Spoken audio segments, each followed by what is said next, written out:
புகழ்பெற்ற அமெரிக்க விஞ்ஞானியான Benjamin Franklin பல துறைகளிலும் புகழ்பெற்ற வித்தகர். அவர் சிறந்த எழுத்தாளர், அரசியல்வாதி. 1706 ஜனவரி 17 அமெரிக்காவில் உள்ள பாஸ்டன் நகரில் பிறந்தார். உடன் பிறந்தவர்கள் 17 பேர்.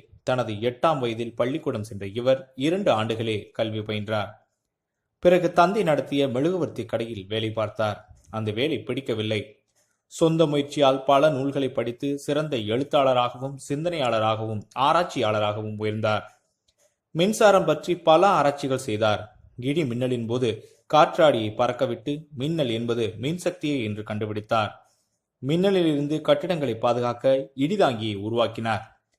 அமெரிக்க அரசியலிலும் இவருக்கு முக்கிய பங்கு உண்டு. அமெரிக்க சுதந்திர பிரகடனத்தை தயாரிப்பதிலும், பிரான்ஸ் நாட்டுடன் அமெரிக்கா சமாதான உடன்படிக்கை செய்து கொள்வதிலும், அமெரிக்க அரசியல் சட்டத்தை உருவாக்குவதிலும் இவர் பங்கெடுத்துக் கொண்டார்.